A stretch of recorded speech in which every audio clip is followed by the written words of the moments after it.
Hey guys, how you doing? My name's Justin, and you're on the channel. That's right, this is Fast Entrepreneur. Let's get it. Again, I'm just a guy driving, and I like to talk crypto. That's what we're gonna do today. This is not financial advice. Do your own research. Today's topic, before we get into today's topic, I just want to say thank you. If you are a subscriber to this channel, it really does mean a lot to me. You know, I put this content out because I really hope that it helps you in your crypto journey. And I would appreciate if you're not a subscriber, hit that subscribe button. You'll get all the updates. And please leave a comment and definitely like the video if you like it. It'll help the algorithms, and you'll get this content out to more people. All right. Let's get into the topic of today. I want to talk about AVAX, the Avalanche rush, and its ecosystem. You see, I've been looking into it a little bit more in depth, actually playing around with it now. And so I just want to kind of share what I'm seeing and my thoughts on it. So if you're not familiar with what Avalanche is, let's just take a step back.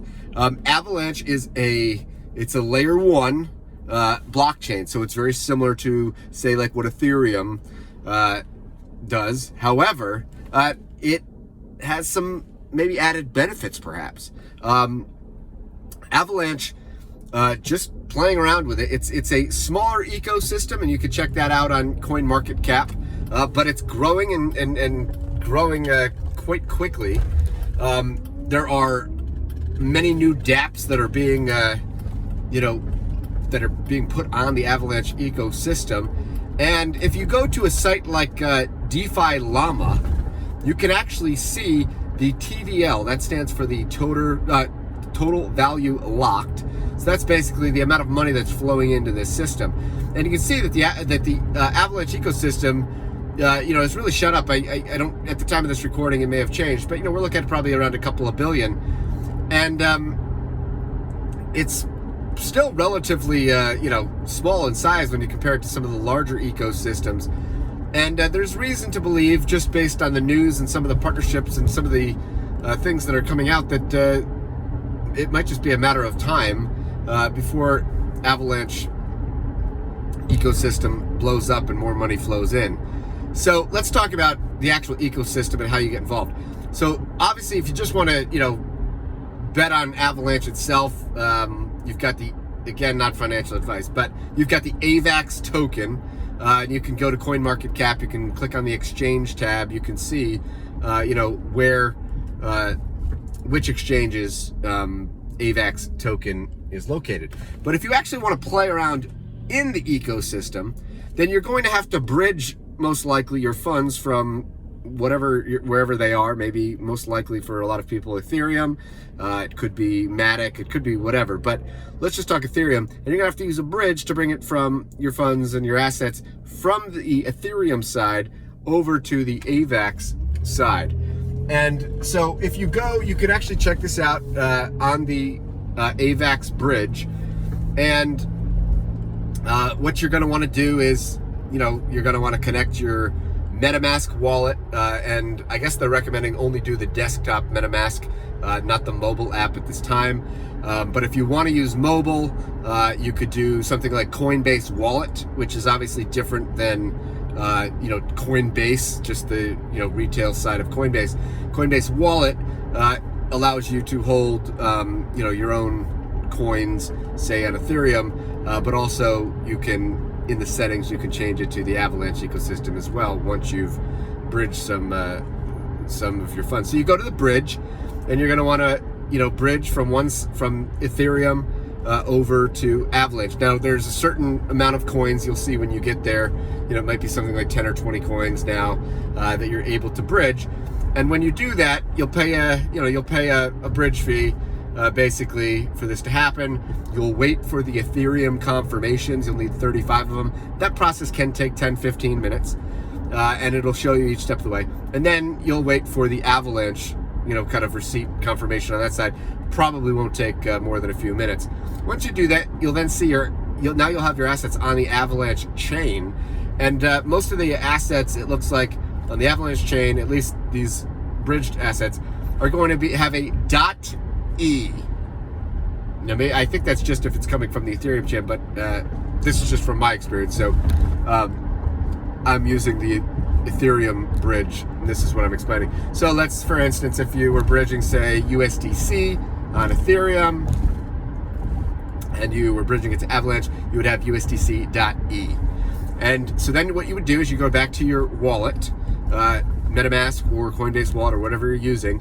You want to switch your network from the Ethereum network to the Avalanche network. Now, Avalanche has 3 chains. We're going to be using the Avalanche C chain when we're talking about, these assets and what we're looking, primarily what I'm about to talk about. The other 2 are kind of for validators, and then you can look into, just what the others do, but I'm not going to get into that on this video. But so the C chain. All right, so if you bridge your funds using this, the first time you do it, I think it's $75. If you spend over $75, in funds and bridge, they're going to actually airdrop you nearly immediately a little bit of AVAX. I don't know if it's 0.05 AVAX or 0.1 AVAX, but it might be like $5 or $6 at the time of this. It might be going up or down depending on the price of AVAX. And why is that important? It's important because you're going to need the AVAX token on your AVAX side, right, on your AVAX C chain, in order to pay for the Avalanche gas fees, right? And so just like very similar to when you're paying, Ethereum gas fees, you're paying them in ETH, right, on the Ethereum chain. All right, so you've done that. Now maybe you want to explore the ecosystem. If you go to the Avalanche bridge, up in, you'll see like the 3 lines, those probably in the top right-hand side.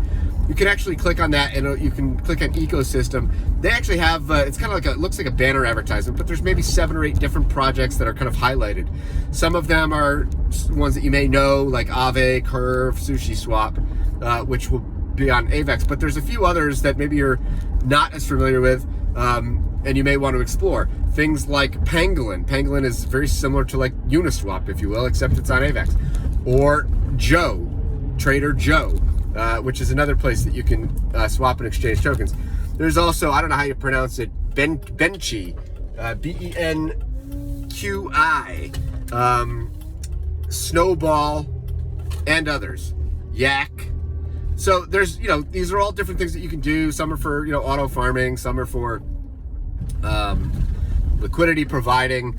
And who knows, but there's already been pretty interesting. There's already been, for folks that have used bridges, sometimes there's been airdrops just for people that have used the bridge in new ecosystems. Sometimes there's been airdrops. What are airdrops? Like free tokens just given to people that have maybe held a certain token in their private wallet, or either provided liquidity or staked a token.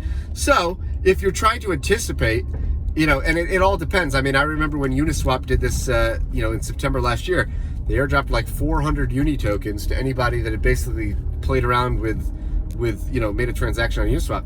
And, at the time, that was like, you could have cashed it out immediately for over $1,000 just in free tokens.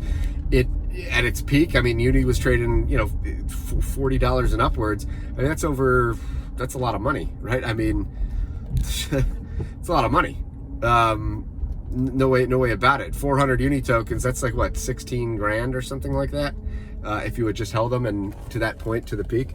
So anyways, this is just to give you an idea of maybe how you want to think about this ecosystem, and maybe you just want to play around.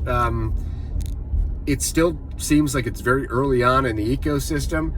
Obviously there's no guarantees what's going to happen, but the experience, at least that I've had just playing around, it seems quick. It seems, vast, and it seems like the fees to do these transactions pretty cheap. I mean, to approve a contract, maybe it was like 20 something cents, and to do a swap or something like that, less than $1 per transaction. So, I think that compared to the Ethereum side, we can all see the value there. So anyways, I'm going to end this video If you go play around, share down in the comments, share with me what you're looking at, what you're thinking, what strategy maybe you want to be taking.